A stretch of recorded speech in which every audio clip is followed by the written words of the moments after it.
Well, we can process 8,000 pounds, 8 to 10,000 pounds a day of finished product. Wow. So what would come in the run of a week would be 50,000 pounds, 100,000 pounds. Sometimes we get a full trailer load. Wow. So we have to be ready for whatever's available. We try and purchase as much locally as possible, but we purchase from the Canadian or the federal and provincial abattoirs in Nova Scotia and the Maritimes, and then kind of branch out from there. So depending on what you need and what's short. Right, exactly. Yeah. So because you have certain product lines, people expect there to be certain things available, right? So does that mean you have, like if there's a shortage in this area, you have to source elsewhere? Yeah, sometimes that happens, especially with our smaller producers, our provincial producers. So we like to buy chicken feet, for example, free-range chicken feet from our local producers, but sometimes that's just not going to be available, so we'll have to spread our reach further in Canada. Supporting local has become increasingly popular, and that is true for diets as well, including diets for our canine friends. Well, that's today on NSK9.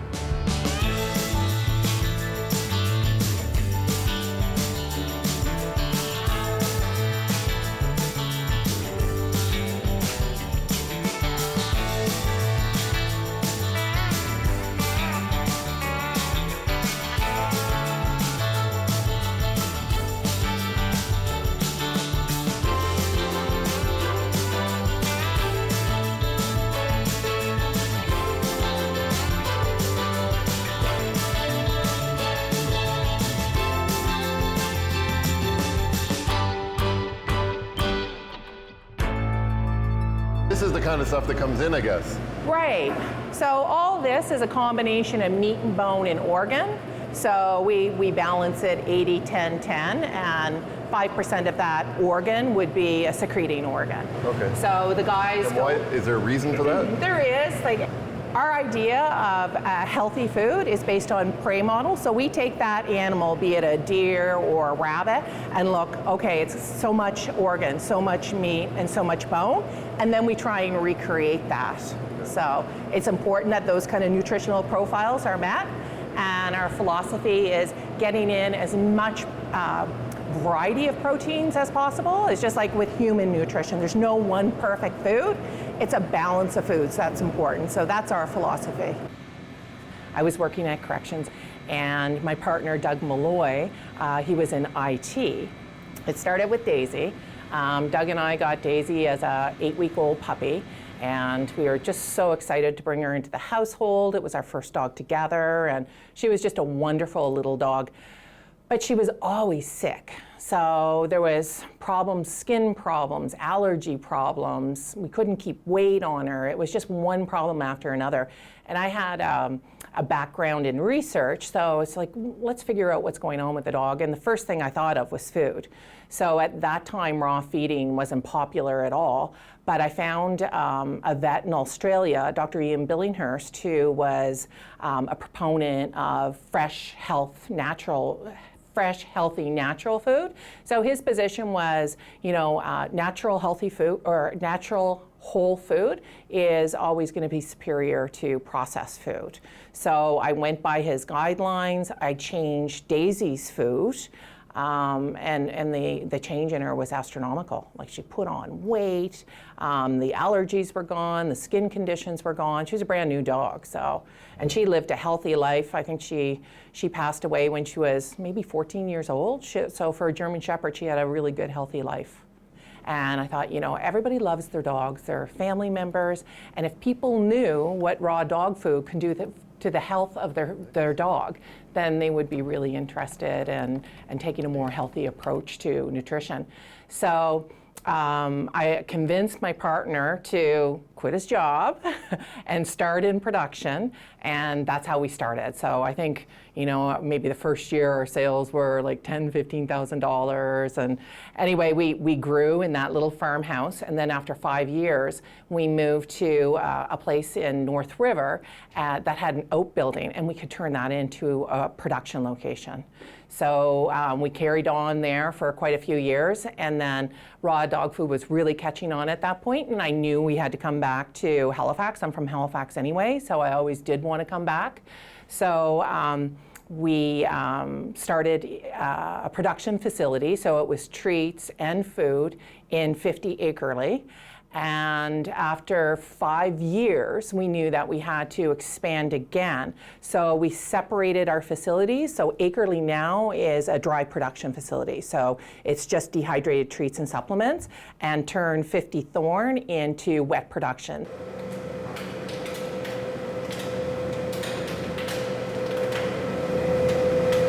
All the machinery is dedicated for that intended purpose. It's all machinery for the human industry, and we're in business. Wow, like once it warms up, it really changes. There's a lot of variables too. It's got to be the perfect temperature. It's got to be the perfect consistency. And we started making raw food for our own dogs before we started the company. It was a long process, and because you'd have to make sure that you got the right amount of organs and the right amount of bone and the right amount of muscle meat, and so it was a bit of a chore. So my feeling was if you could make it easy and accessible for just the traditional Canadian family that doesn't want to spend hours figuring out how to feed a dog, then they're going to want to go to that healthy alternative. So what we did was we tried to take that deer or rabbit, and that's 10% meat, or sorry, 80% meat, 10% bone, 10% organ, and turn it into a patty. So we have the bone really finely ground, so the dog gets that 10% bone, but there's not the issue of choking on bones or having any sort of issue associated with consuming bones. So yeah, that's the idea. It's so a customer would buy a package of patties, and it would just look like a hamburger patty. Could you envision yourself ending up with 2 lines running? No. When you were in corrections, could you have ever predicted this life? No. I was hoping, but so no. you always kind of wanted to do something. I did. I always wanted to be an entrepreneur. Even when I was, in my teens, I was coming up with ideas. Like nothing really had any traction, but that was always my dream. So when this idea kind of landed on my lap, I just felt so fortunate.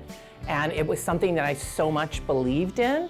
And I was thinking, what an opportunity. I could be an entrepreneur, have my own business, but also change the lives of dogs. Because some of the success stories we've had are it's just shocking what nutrition can do. So it's wonderful to be a part of that.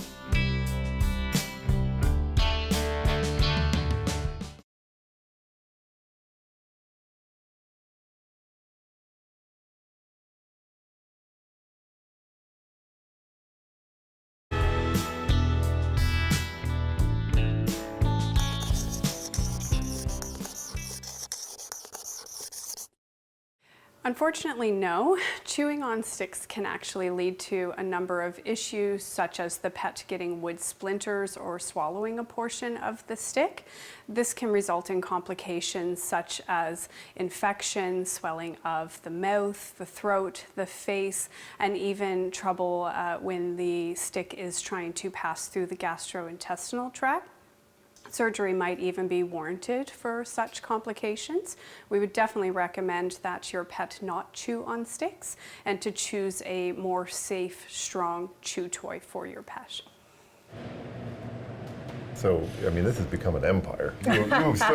You even have a flagship store. Yes.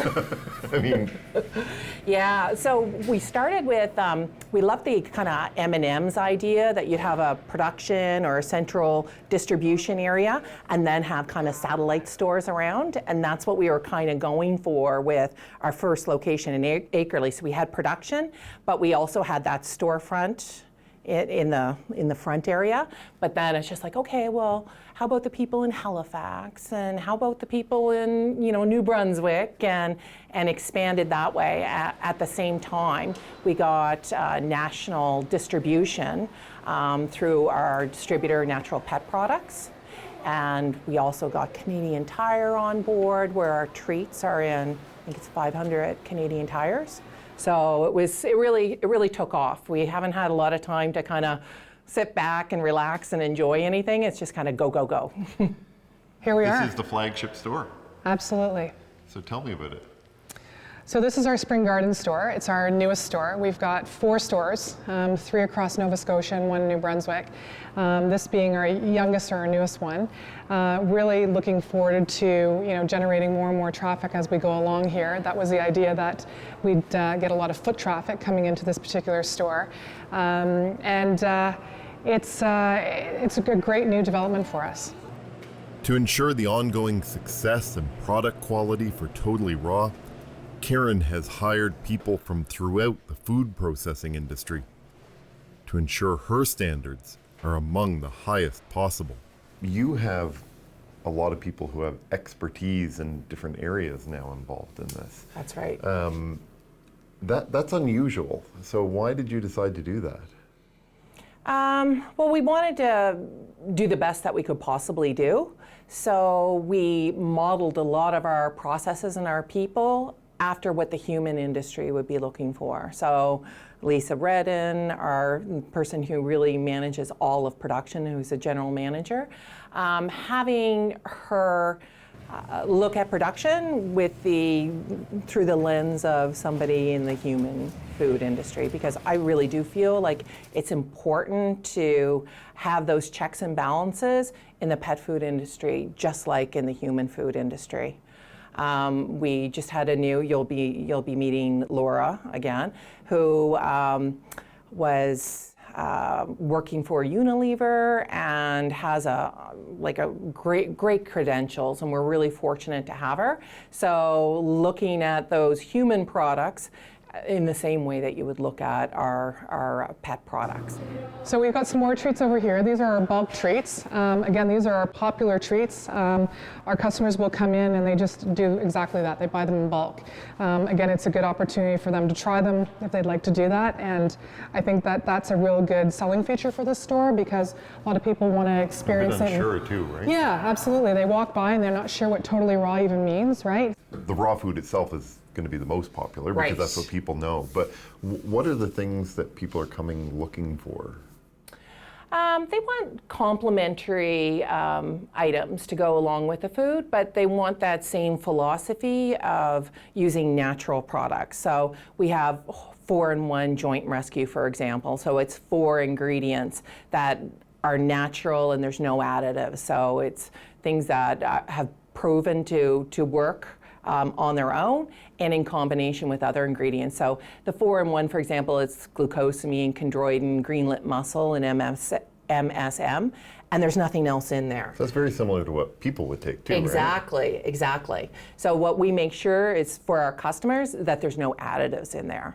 When it comes to things like pest control, we use diatomaceous earth. So that's another natural product that you can get in the Maritimes, and that will kill fleas and ticks. And so we try and come up with complementary products that are still in line with our philosophy of natural, with no additives. And so that's our bulk boxes, 30 patty. All right. So they're putting 6 of those stacks in there. And then in through the taper, where it gets coated as well as taped with a date code. The 30 patty would be our most popular product. Yeah, I guess that makes sense because you'd want to be buying enough for a while. The best part is 100% is how it affects dogs. So it's just been, I can't underscore how rewarding that is. We had one customer who, she had a little King Charles Cavalier, loved this dog, and it was getting older, and she was kind of concerned how long it would be around, and it was deaf. And anyway, she said she was going to try raw food because the dog was slowing down faster than she thought it should be. So she started raw. I was on the phone with her almost daily because she was just so concerned about this dog. And she said she came home, this is about 2 weeks into feeding the food, she came home and the dog always met her at the door. And she goes, I opened the door, no dog. I'm like, oh my God. So the dog's deaf, so she's looking around for the dog, calling the dog, and she said she went in her bedroom, the dog was up on the bed. It hasn't been able to jump up in the bed in like 4 years. So it's fantastic. Other things like, I had a customer who was a brand new customer, and they wanted to get their dog's teeth cleaned. So that's quite a process. The dog's, put to sleep, and it's quite an invasive and difficult process. Anyway, I said, well, before you do that, try like a beef neck bone and just see if you can see the difference. And a couple of days of chewing on a beef neck bone, and it was like 90% difference. I got them to take a before and after picture. It's just like, instead of having this poor dog, go through this procedure, let him brush his own teeth. So it's really nice to be able to see situations like that where it's automatic, it's quick. You see the benefits of natural feeding. So I really think it's that. Where do you hope this goes? What's the dream? I don't know. Well, I would like to think that we'd be able to create a work environment that employs a lot of Atlantic Canadians and pays them a living wage. We hope that we really touch the lives of a lot of pet owners and their dogs. I think raw food is just going to continue to grow. So you're a dog and you've enjoyed your locally sourced dinner and treats? Well, of course, there's nothing better to chase that down with than a beer. A locally sourced one, of course. That's after the break.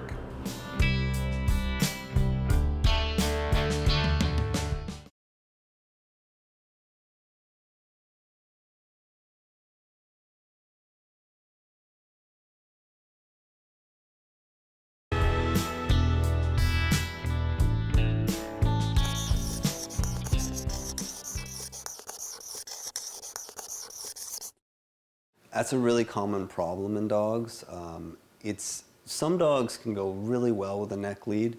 However, a lot of the time they end up just kind of choking themselves as they go for the walk. So what I recommend is using something called a gentle leader, which actually clips onto the chin. So that way when they try to pull, their head turns to the side and they end up going in a circle. So it's actually impossible for them to pull. They don't like it at first, but once they're trained to use it, they will not be able to choke themselves. Well, dogs don't need beer, but what they do need is a fun experience with their humans. So we've come up with a product that allows a human and an owner and their dog to enjoy a pleasant experience in a bar like the Salt Box Brewing Company, and you share beer with your dog. So what was it that made you think one day, what's missing in this world is beer for dogs? Yes, yes. So it's born out of necessity from, I own a dog daycare in the north end of Halifax, and we had to move it.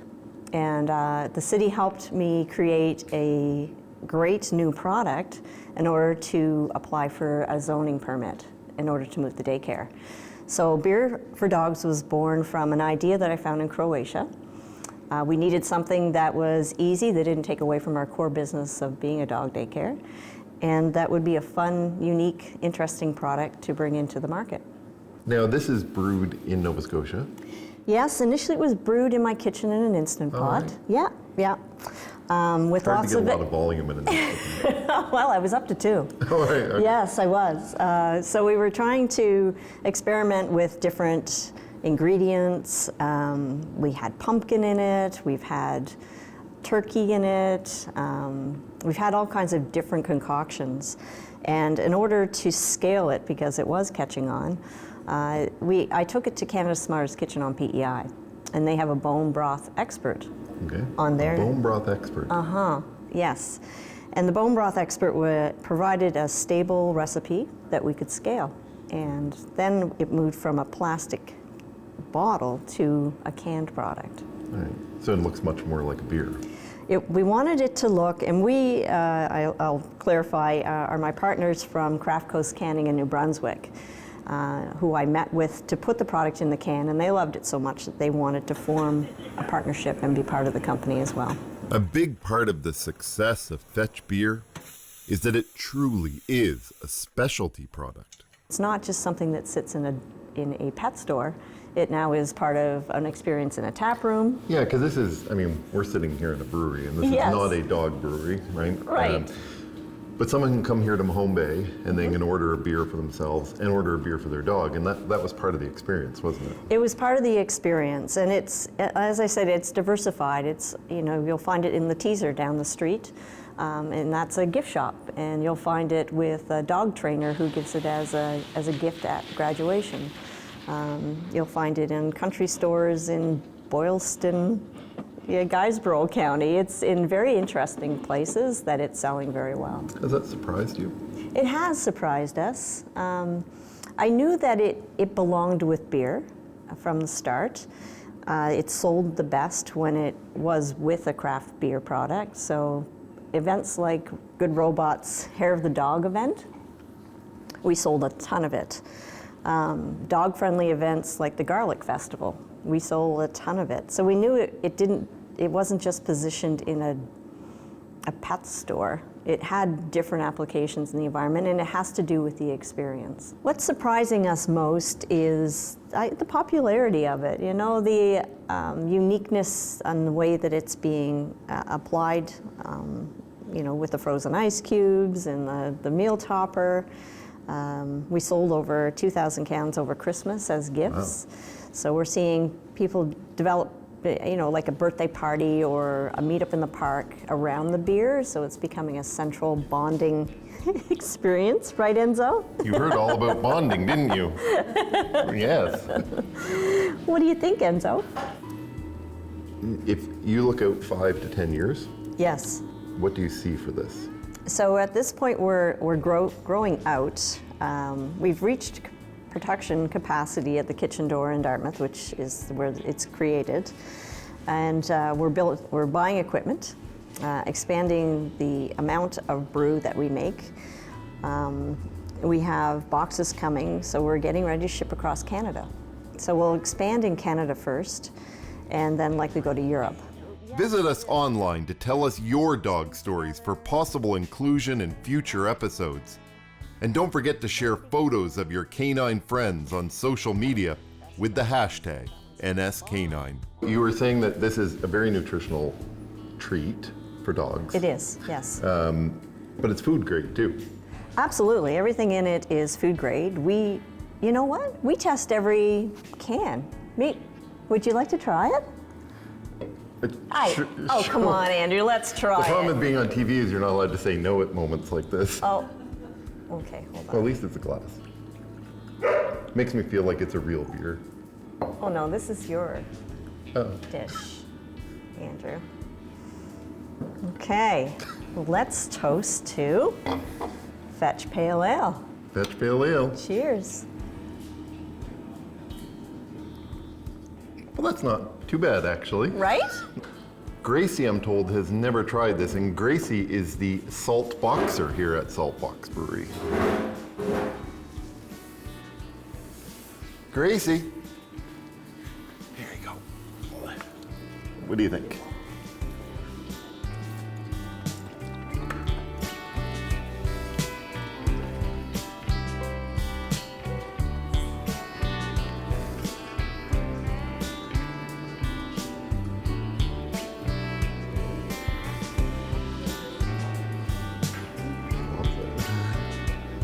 It's almost gone.